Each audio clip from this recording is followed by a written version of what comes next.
You're looking at a view of NASA's Space Launch System rocket and Orion spacecraft. The launch pad ahead of the agency's Artemis II test flight that will send a crew of 4 astronauts around the moon and back. I'm Rachel Kraft from NASA's Office of Communications, and welcome to our briefing today to preview rollout and the Artemis II mission. We're joined today by several NASA managers here to share more about how those preparations are going for the mission.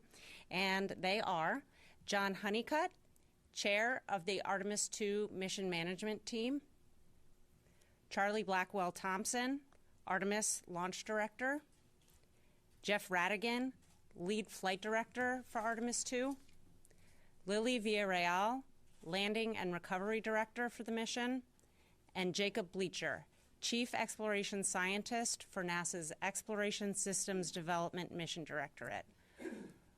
We'll have some opening remarks from each of our participants, and then we'll get into questions and answers. And we'll take those questions from those here in the room and those joining us by phone. And with that, we'll start with you, John. Okay, thank you, Rachel. Hey, happy to be here today. You know, these are the kind of days that we live for, and when you do the kind of work that we do, the rocket and the spacecraft, Orion, integrity, getting ready to go to the pad and rolling to the pad. You know, this group of folks to my left, as well as many others across the agency, are here. We're here representing a lot of folks that have done a lot of work to get us to where we are today. I'll just say it really doesn't get much better than this, and we're making history. You know, I was around for Artemis I, and this one, I think for us, and I know probably for you too, this one feels a lot different. Putting crew on the rocket and taking the crew around the moon. This is going to be our first step toward a sustained lunar presence on the moon. So it was 10 days, 4 astronauts going further from Earth than any other humans ever traveled. We'll be validating Orion spacecraft's life support, navigation, crew systems in the really harsh environments of deep space, and that's going to pave the way for future landings. Talk a little bit about the mission management team. That's a group of 15 core members from across the enterprise that are responsible for the overall risk management associated with the mission.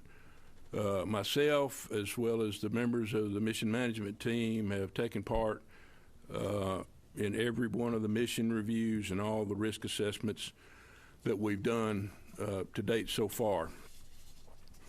Right now, the mission manager, who is different from me, he's running the show relative to the overall Moon to Mars mission management for Artemis II, and he's the deputy for me as the mission management chair.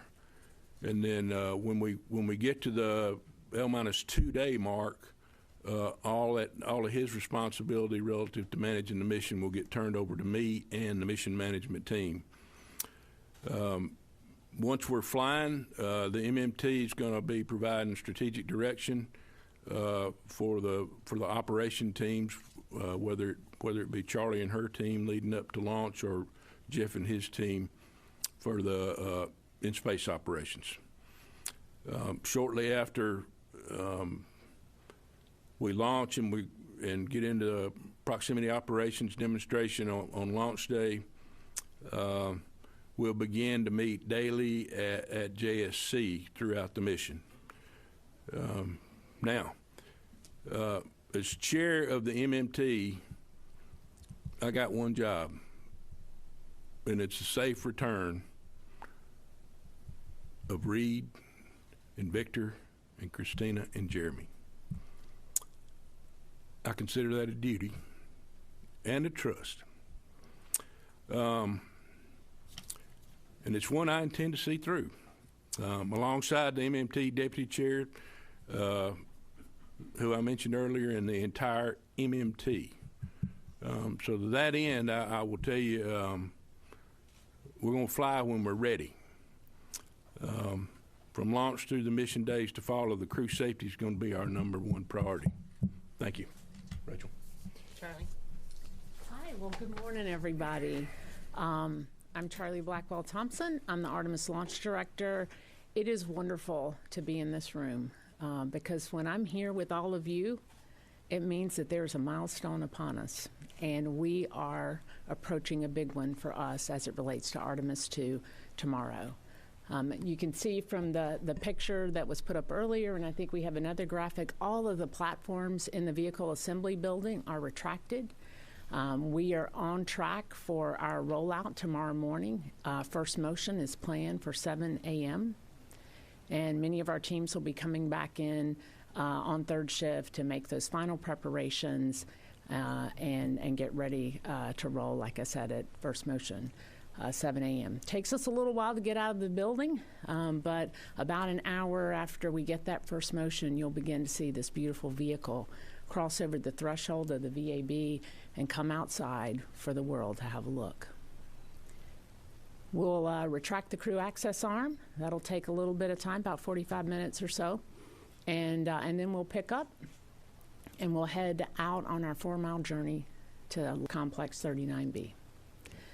We'll be at a cruising speed of just under 1 mile per hour to the facility, connecting our commodities, getting through our validations, getting connected back up to the firing room.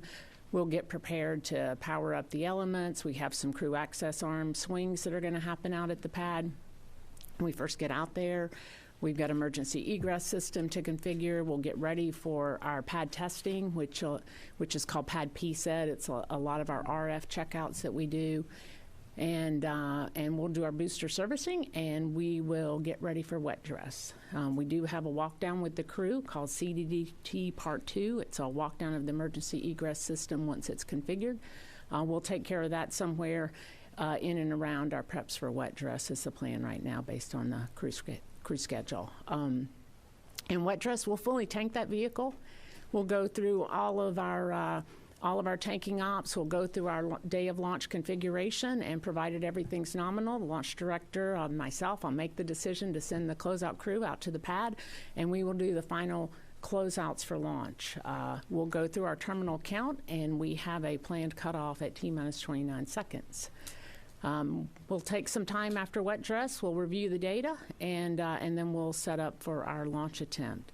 Launch day will be pretty similar to wet dress. There'll be 2 big differences. One is that we're going to send the crew to the pad, and the other one is we're not going to stop at 29 seconds for a planned stop. So that's a little bit about our road to wet dress, what's entailed in wet dress. Again, launch will come along after that. We talked about, I think at our prior briefing, a little bit about our countdown, leveraged off the Artemis I countdown. I do have a couple of changes in our holds in the countdown. We have 3 planned for Artemis II. Just like we do on launch day, right? Part of launch, we'll get into our terminal count. We'll count down. As I said, don't plan to stop at 29 seconds. Plan to go all the way to T0. We'll get down to core stage engine start inside of 6 seconds, six-ish seconds, booster ignition and liftoff. And at that point in time, I'll hand off to the Ascent Flight Director, just like I'm going to do today when I hand off to my colleague here as part of the briefing, Mr. Jeff Radigan. Thanks, Charlie. It's a great day to be here talking to you all. Over Mission Control, of course, we're doing our final simulations, getting ready. The crew has undergone all of their final training and is wrapping things up. You can see in the video here that, as Charlie mentioned, we get liftoff, and then the core stage and boosters are going to take us to orbit. And it's going to be a monumental day. We're really looking forward to it. Let's see, so I will talk through a little bit of just an overview of the mission. Of course, we'll get the boosters jettisoning there a couple minutes into launch, and then the core stage will boost the upper stage, ICPS, and the Orion spacecraft into orbit. At that point, we'll actually separate from the core stage and then go ahead and deploy the Orion solar arrays, setting ourselves up into a low Earth orbit to start. We'll spend a couple hours in low Earth orbit. and then the upper stage will do the apogee raise burn that will take us into a high Earth orbit, where we'll spend about 24 hours checking out the Orion systems, life support systems, crew systems, ensuring everything's ready. Along the way, we're going to do a ProxOps demo, and see, once this video completes, we'll cue the ProxOps demo video. And the crew's going to get a chance to fly the Orion spacecraft for the first time around the upper stage, and that's going to be great for us. I mentioned the crew readiness. They're undergone all of their training, and I Reed, Victor, Jeremy, and Christina, they're all ready to get on the rocket and get on with the mission. It's one of the interesting things. I don't think they can get enough training. You always want more, to the point where we're actually installing, I think, their cockpit in quarantine, so they'll be able to do some last-minute training. But from my perspective, they're ready to go. Here you can see a video of the ProxOps demo of what we're going to do. We're actually going to separate. We're going to turn Orion around, and then the crew's going to pilot the spacecraft around the upper stage, the ICPS. This is what is going to give us data to ensure that we can dock on future flights. We're all looking forward to being able to dock with a Starship in the future, or a Blue lander. And on Artemis II, we're going to ensure that all of our models, all of our systems work successfully to be able to do those future dockings as we're in that high Earth orbit and doing a checkout. Let's see, after we get into that high Earth orbit and we do the checkout, of course, we'll consult with Mr. Honeycutt and the mission management team, make sure all systems are go for the translunar injection burn, and we'll take the crew to the moon. So let's see if we can cue the next video, please. It takes 3 days to get to the moon, and the crew along the way is going to be doing some additional, more detailed checkouts of the spacecraft. We'll ensure that we've got a good, healthy spacecraft before we leave Earth. But then, of course, this is a test flight. We want to put Orion through its paces. And then as we fly by the far side of the moon here, the crew is going to spend a day in lunar observation. So they're going to basically spend the day giving their observations on the far side of the moon, which hasn't been seen, parts of it hasn't been seen by human eyes before, so that'll be a great opportunity. And of course, they're going to take a fair amount of video and just have those observations. I will caution you that they're a long way from Earth, and signals are a little weak at that point, so we will get some video down, but the real high definition video will be post-flight when they come back. Finally, they're going to head on back home here and get ready for entry. It's a long mission. 3 days there, a day around the moon, and 3 days back. All of that to say that we have to set them up for entry successfully, right? Our one job, as Mr. Honeycutt said, is to bring the crew home safely. We need to hit the right entry interface corridor and bring them home.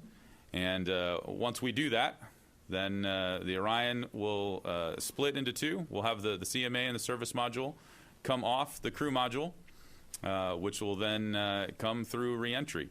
And we've got a whole series of parachutes that slow down. We're going much faster coming from the moon than we are in low Earth orbit, and so we need to slow down a little bit more, and it takes more parachutes to do that. And so here we've got a video of what the re-entry sequence looks like. Of course, the crew is protected by the heat shield, and we'll go through a blackout period where we can't talk to them, and then come out the other side underneath the parachutes. Let's see, I do want to mention this is a test flight, and there's things that are going to be unexpected. I think we've prepared for those as much as we can, and we're very much looking forward to flying this mission successfully with the crew and learning what we need to on Artemis II. Moving forward and paving the road for future Artemis missions. Let's see. Next, I'll hand it over. Once the video here completes and when the crew gets down safely, of course, we hand things over to Lily and her recovery team to go pick them up. Thank you, Jeff. If you can't tell, I'm just a little tiny bit nervous. So I want to really talk to you about recovery, and I represent such a wonderful team, so bear with me. My name is Lily, and I'm the NASA Artemis Land and Recovery Director. I'm going to walk you through the process of how we will safely recover the Artemis II crew and the Orion spacecraft once they return from their trip around the moon. Within 24 hours of splashdown, we will be positioned in the Pacific Ocean within miles of the targeted recovery site, which is normally off the coast of San Diego. The recovery ship will approach the landing zone, and a team of Navy divers and in small boats will deploy from the ship into the open water. Prior to splashdown, a team from Johnson Space Center will map where the elements are jettisoned from Orion, such as the forward bay cover, the drogue parachutes, and the mortars. And this is to make sure that our boats and helicopters supporting recovery stay clear of all this debris. The divers will be the first to approach Orion, and they will conduct assessments of the air and water surrounding the capsule to make sure that it's safe to approach and help the crew exit Orion. After ensuring the area is safe, they'll open the Orion hatch and help the astronauts from their seats to a large inflatable raft called the front porch. Once all the four astronauts are on the front porch, we will tow the capsule away from the front porch, and the team will pick up from the Navy helicopters, which are deployed from the recovery vessel. 2 helicopters are going to rotate, picking up all the 4 crew members before they return to the recovery ship within a few minutes of each other. Once the crew has exited the helicopters, they're going to proceed straight to the ship's medical bay to undergo routine post-medical checkups.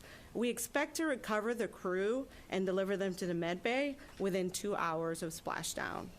With the crew safely out of the capsule, and in tandem, we're going to be recovering the capsule.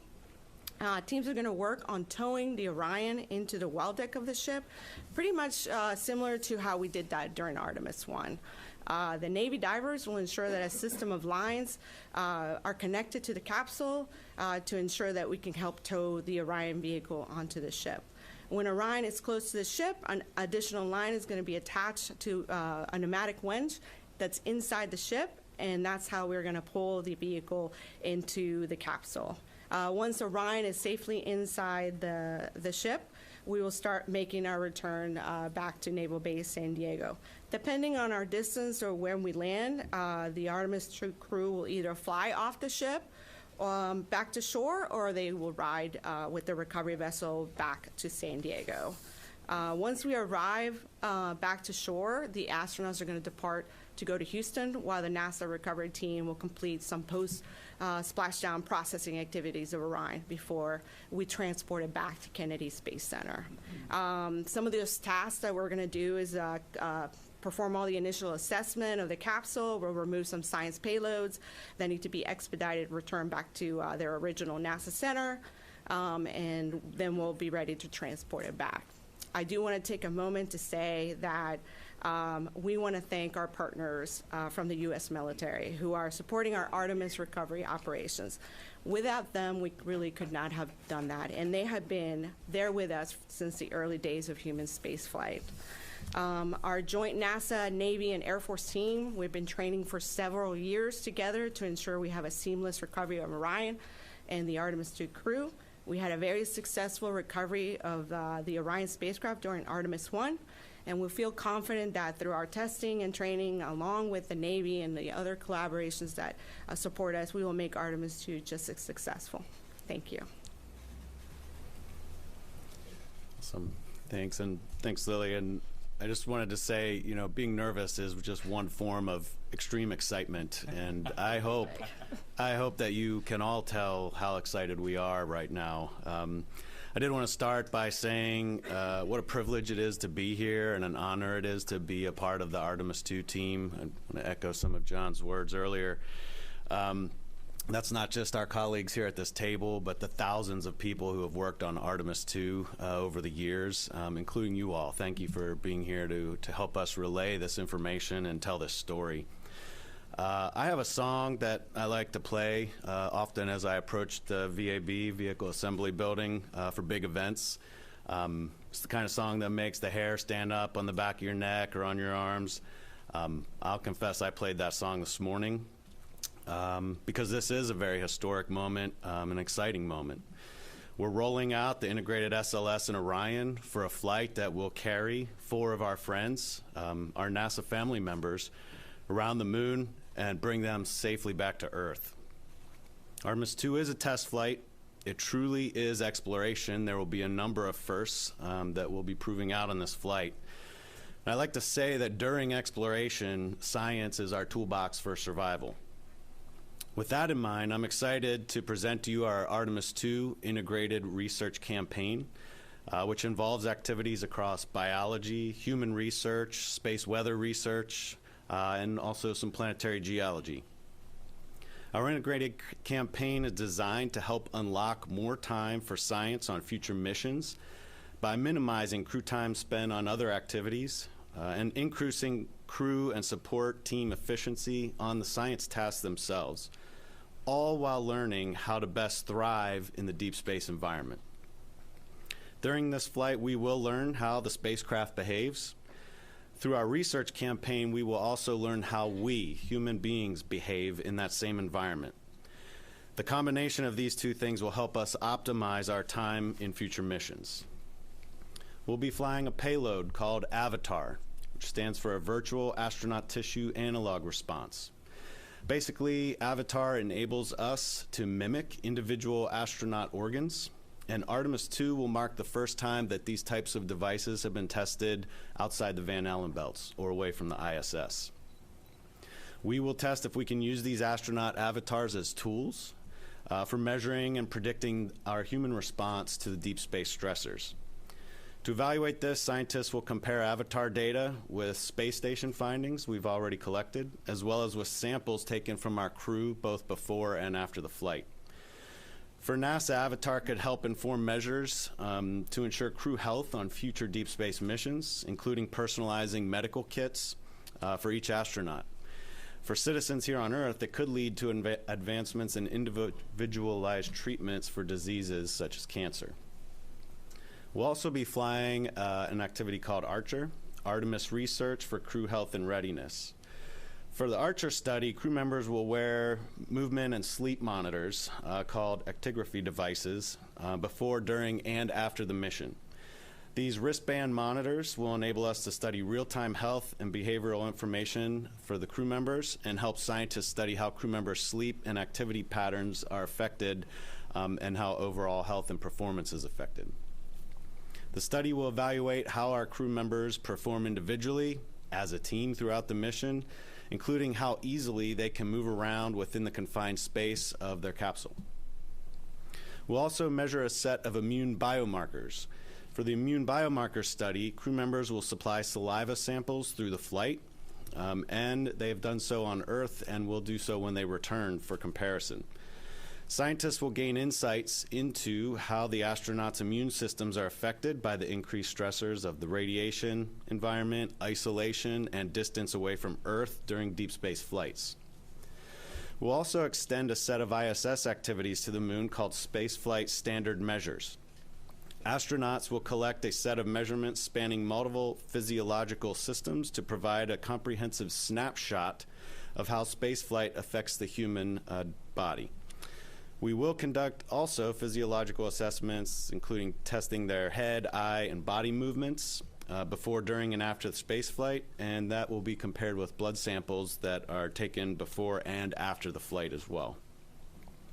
As soon as possible after landing, the crew members participate in basically an obstacle course to see how quickly they can function soon after going through a gravity transition.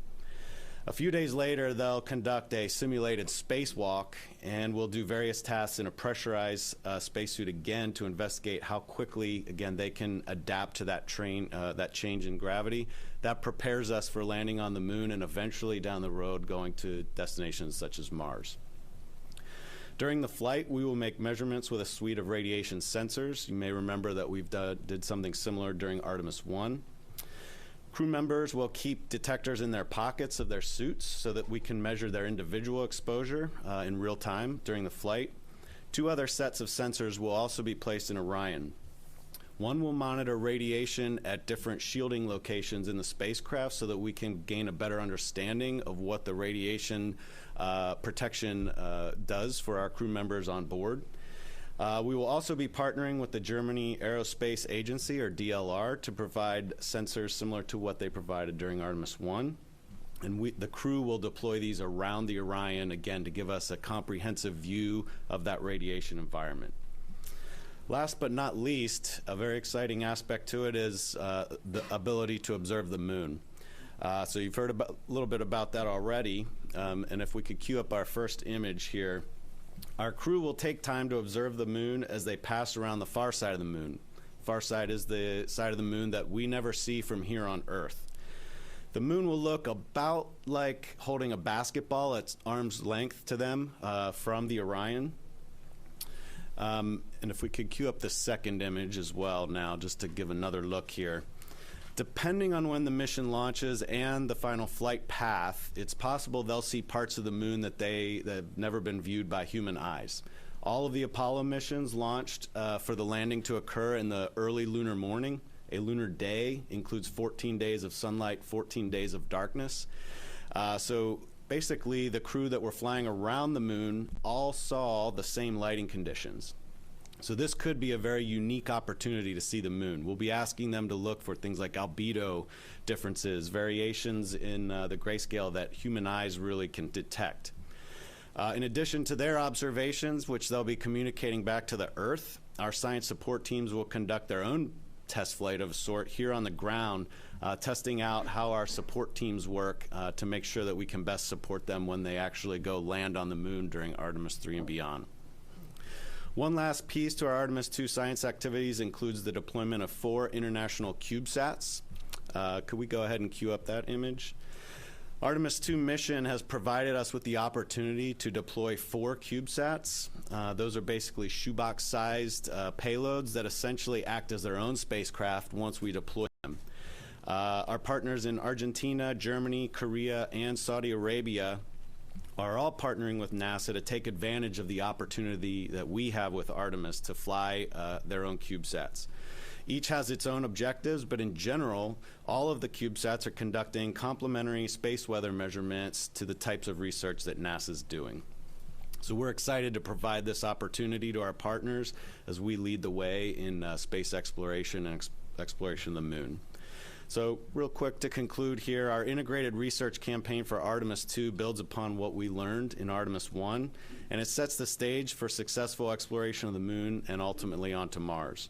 Our campaign will help us understand the space weather that we'll face during future lunar missions, how to observe the moon and communicate with the support teams here on Earth, and in general, how we will react to, survive, and thrive in that deep space environment. Therefore, I like to say that Artemis II science is the science of us. Artemis II science is the science of humankind and how we'll act as we continue to press the boundaries and explore in deep space. Thank you very much. Back to you, Rachel. All right, we'll go ahead and take questions. For those on the phone, you can get into the question queue by pressing *1. We will go around here into the room first. Please wait for the mic. And let's start here with Marcia Dunn. Oh, hello, Marcia Dunn, Associated Press for Charlie. Given a fueling test on or around February 2nd, that is really tight by NASA standards to have a fueling tank test and then go right into a launch. Is the beginning of the February window even feasible given a February 2 tanking test? And how perfectly does that test have to go for you to make any days in the February window? We need to get through wet dress. We need to see what lessons that we learn as a result of that, and that will ultimately lay out our path toward launch. With a wet dress that is without significant issues, if everything goes to plan, then certainly there are opportunities within February that could be achievable. Yeah. Just quickly, are you already just hoping to get to the end of the window at this point, or are the first few days of the window even possible at this point? I think wet dress is really the driver to that, and how it goes. It would be hard to say that you could not. I mean, we do the wet dress early in February. You're going to need a little bit of time to go look at the data, but certainly it will be the driver toward LP17 opportunities. Okay, we'll go behind to Bill Harwood. Yeah, hi guys. Bill Harwood with CBS News. Two quick ones. One for Jeff. I realize you guys don't have launch dates yet, like Charlie was talking about, but there's at least a chance that you could be launching Crew 12 while the Artemis II mission is underway. Is there a minimum separation you would like to see between one launch and the other? What are some of the issues you have to deal with as you've got simultaneous missions? And maybe for John, on the outside, we don't have the insights you guys have, but this whole point about counting down to this huge launch with Artemis II and then Crew 12, I mean, it almost seems like there's a rush. People that aren't involved in what you guys do might think, well, why is there such a big rush when you've got this other mission you got to get to the space station? And doesn't that kind of reflect some of the lessons from the Challenger Commission and CABE about being in a hurry to get flights off? And why is this case different from that, if that makes any sense? Thanks. So I'll take a start. I will say this is not a rush, and I actually take quite an issue with you using that word. That's not where we're at right now, right? We are preparing to launch Artemis II. As Charlie mentioned, we're working towards wet dress. I know the agency's preparing to launch Crew 12. There's a lot of preparation going on, but there absolutely are constraints, right? We have the TDRS network to work through. We have the various launch pads. The missions, right, it's not prudent for us to put both of those up at the same time, but we also have to ensure that both of them are ready to go. Because you guys have been in the space business long enough to know that we may run into an issue, and the last thing we want to do is make a decision too early and then lose an opportunity, right? That would not be responsible of us. So we need to keep pressing with both missions. We need to ensure we're doing that at the right speed and we're looking at the right technical constraints. And then, as we get closer, either the decision will come about because the hardware's talking to us and we have something that we need to go deal with, or we'll have to pick one.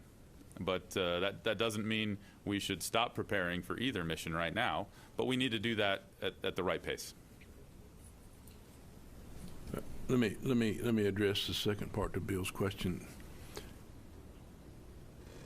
Bill, part of my job as the MMT chair is to just watch out for what you just said.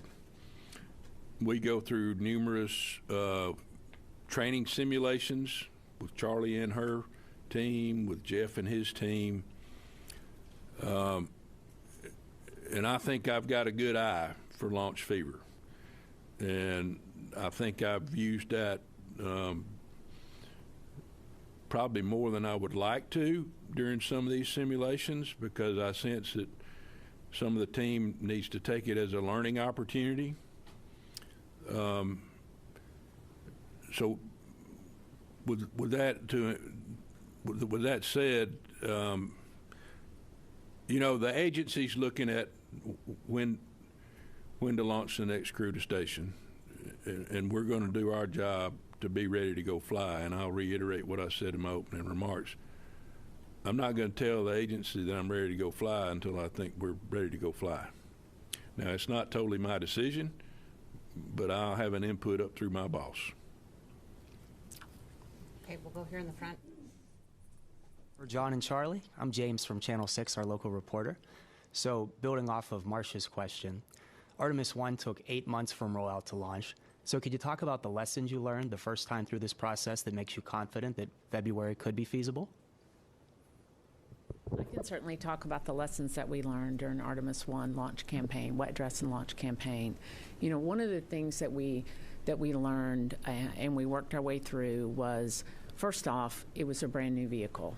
And so, as you know, we had some challenges through the wet dress, first with the LOX loading and making sure that we had the loading CONOPS that we started with and the one that we ended up with were slightly different, right? And that had to do with the fact that we were using some amount of legacy hardware And we found that as we regulated the LOX pump, as an example, in our first 2 wet dresses, that if you think about having a single stage and an upper stage, and you have that piping that goes up the tower, as you regulated that pump and it slowed down, you would get some warm LOX that would fall into that fill stream of the core stage. And so we had some trouble getting to the right inlet temperatures there.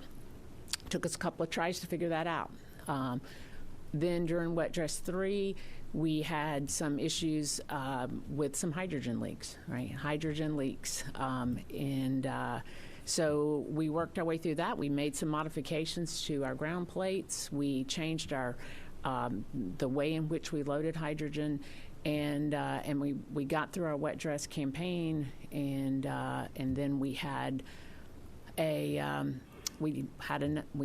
issue with the replenish valve on the launch attempt number 3. Where we finally launched, right? We sent a red crew out to the pad and we worked our way through that. So if I were to kind of step back from that and say, what's that biggest lesson that you learned? Well, the first one is on the LOX side of things, we learned how to load.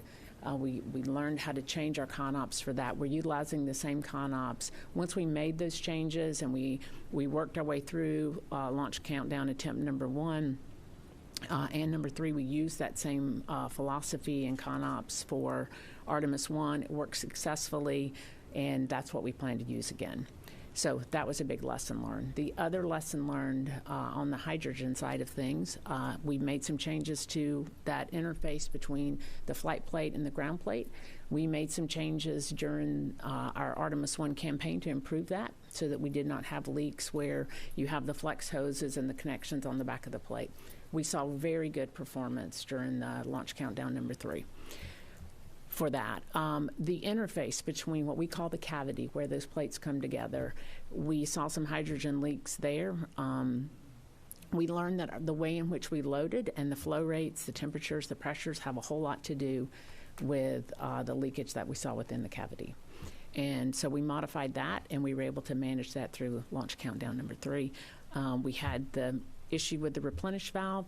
We went and we made a modification post Artemis I to that valve, and we tested it with cryos for the replenish time frame with as many cycles as we would expect to have during Artemis II. So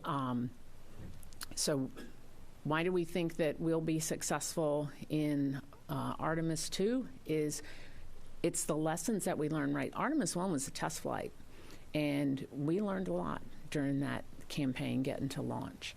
And the things that we learned relative to how to go load this vehicle, how to load LOX, how to load hydrogen, have all been rolled in to the way in which we intend to load the Artemis II vehicle.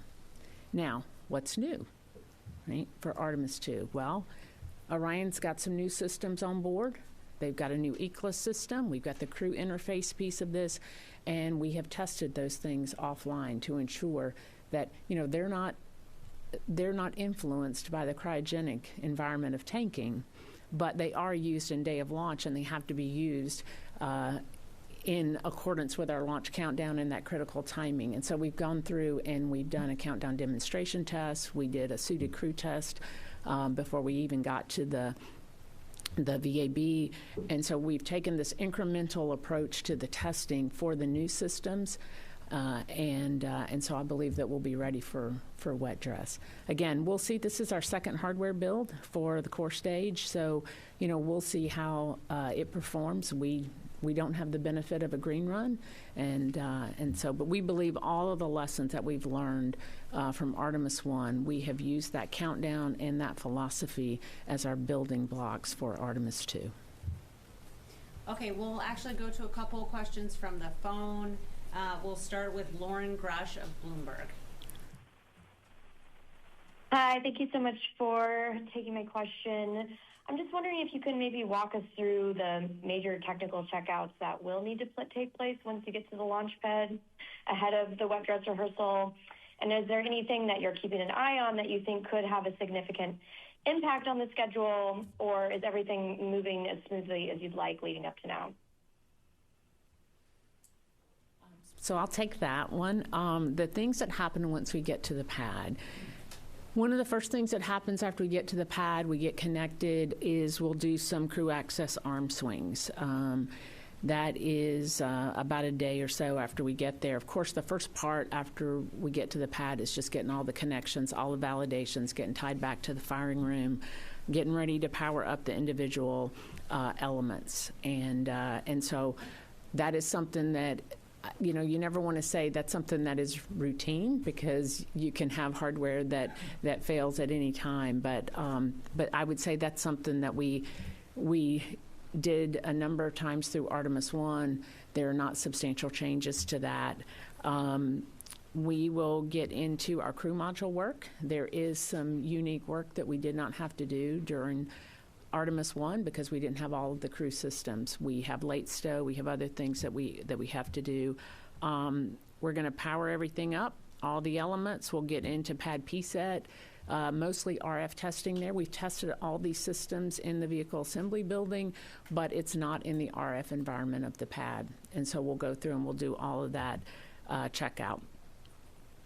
We load the boosters. Again, there's some weather dependencies there, so we'll certainly keep an eye on the weather. Luckily, we're not trying to do it in the summertime when you have lots of thunderstorms, so makes it a little bit easier this time of year. There's nothing in particular through the whole pad flow that I would look at and say, you know, this is the thing that is the driver to wet dress, right? All of the work has to get done. We have incrementally tested all of this offline or in the integrated environment of the VAB, and now it's just getting out to the pad and testing those pad interfaces, that launch pad environment with the RF. I mean, wet dress is the big test at the pad. That's the one to keep an eye on. I guess if you're watching one and you say which one is the driver, that's the driver to launch. So that's the one to watch until we get to launch day.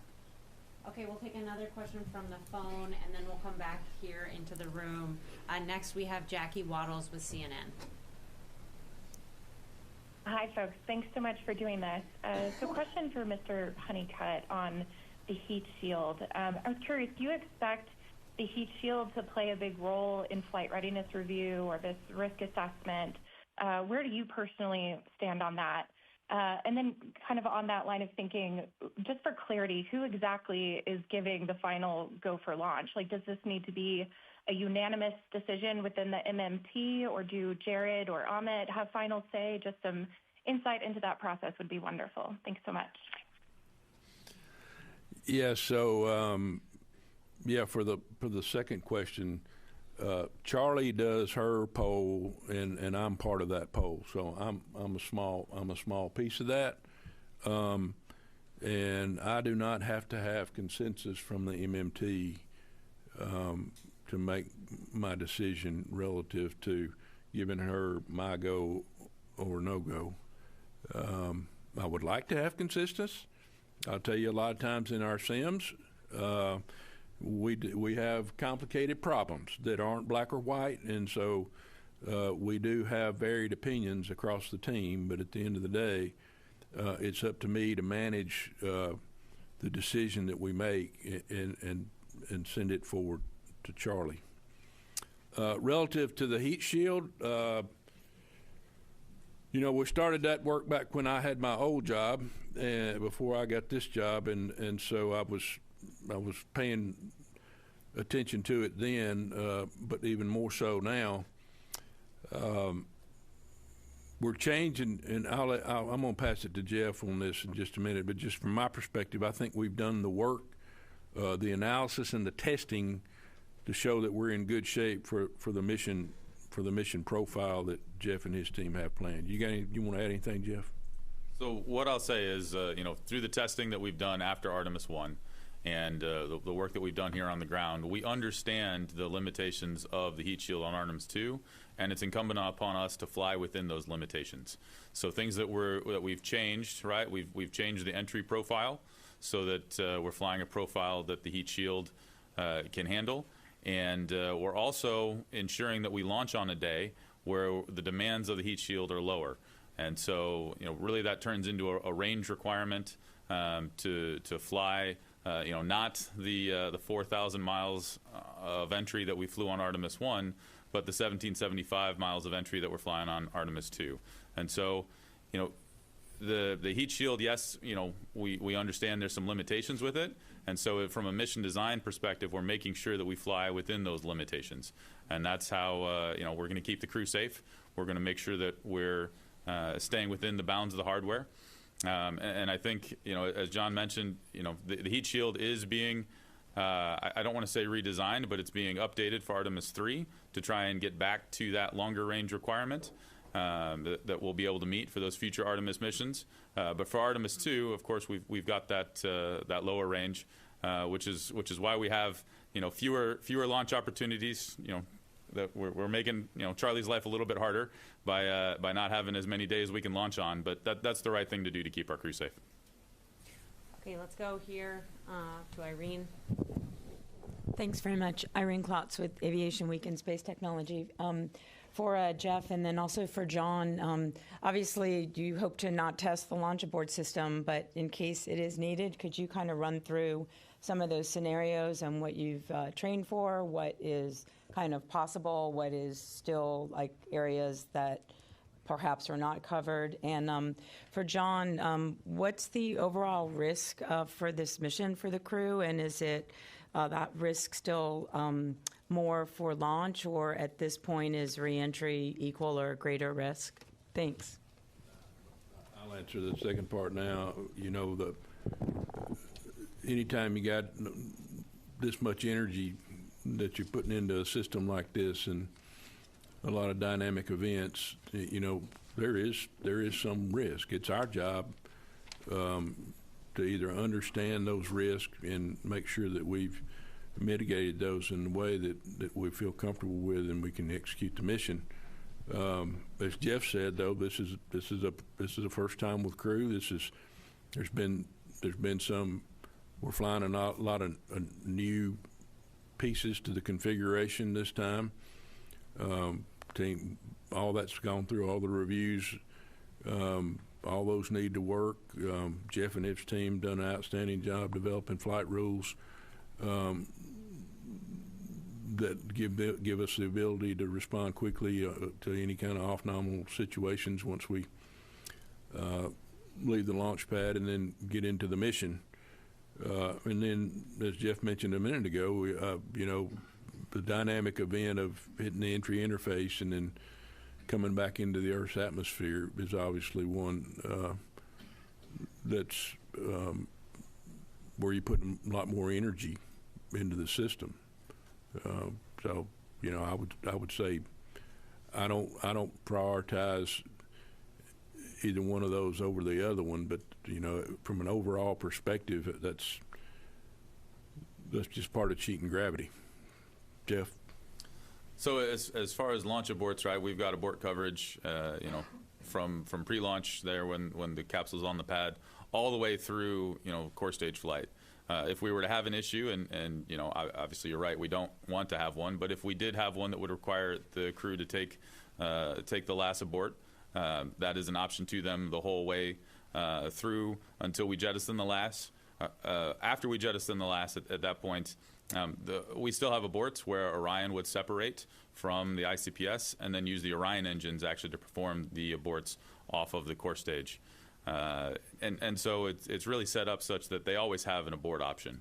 It's going to be a fair amount of G's. If they have to ride the last, of course, the boosters will still be burning at that point when the last engines ignite and pull the Orion off the top. But it's a case where the crew will survive and we'll get them home, and we'll be able to go on and get them home safe. Take one in the back. I feel the excitement too. It's a great day. Greg Redfern with WTOP Radio up in Washington, D.C. 2 questions. 1, if you can't make this launch window by April, when would be the next one? And the second one, a little lunar science. You're shooting for a lunar full phase on the far side, but what would be your limit if you can't make that as to the lunar illumination that you'd like? Thank you very much. And light that candle.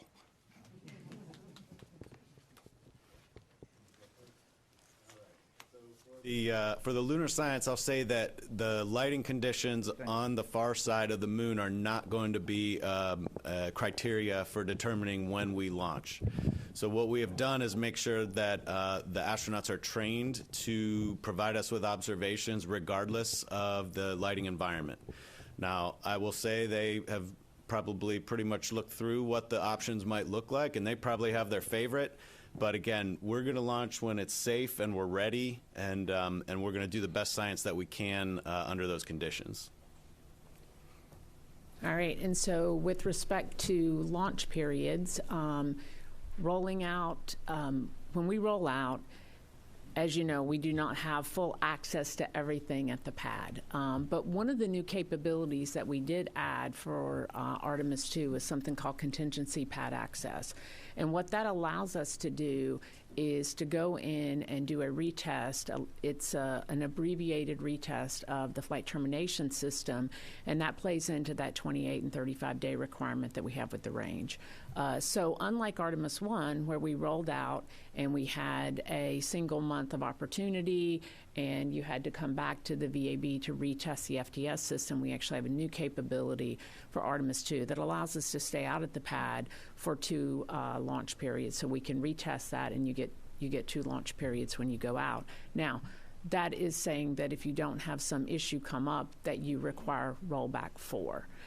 So that would get us through 2 launch periods. You know, there is it's a bit of a puzzle, I would say, in terms of, you know, it depends on why you scrubbed, what kind of, you know, what you need to repair, and if you choose to roll back, and then what that turnaround time is. But we roughly, to answer your question, we have opportunities in just about every month. It does vary. The number of days varies by monthly opportunity, but it's roughly somewhere in a little less than a week. Some months it's a little less than that, maybe 3-4 days, but we have opportunities every month. Okay, we have time for just one more question here. Yes, you. Yes, you. Yeah. Hi, Josh Dinner, Space.com. Barring any major malfunctions or mishaps, what milestones during Artemis II must go right in order to greenlight Artemis III to proceed as the program's first lunar landing mission? Well, certainly, I would think we're going to have we'll have some things that we have to deal with, and we'll have to evaluate those and maybe do some course correction for Artemis III. But, you know, in my opinion, doing the checkout of the systems with the crew on board and getting the crew home safely, that's the big milestone. Are there any mission components like proximity operations where maybe the Orion experiences a hiccup but still is qualified for that sort of maneuverability? You know, specific to proc stops, I think we have great confidence in our capability to model that. After all, you know, we fly other space vehicles in proc stops all the time. We're docking to ISS fairly regularly. So, you know, if we have an issue with proc stops, you know, that's something I think we'd have to understand why, right? What was the cause of the issue? And as John said, understand the hiccup. But I wouldn't say that would necessarily, you know, disqualify the systems. I think the understanding there is what's important for what occurred. All right, and that's all we have time for today. I want to thank our participants for being here today. You can watch live views of rollout starting tomorrow at 7 a.m. as the rocket and spacecraft roll out of the vehicle assembly building. That'll be at 7 a.m. And then at 9 a.m. Eastern, we will have an opportunity to hear from NASA Administrator Jared Isaacman, as well as the Artemis II crew. You can watch both on NASA's YouTube channel. And with that, thank you for joining us.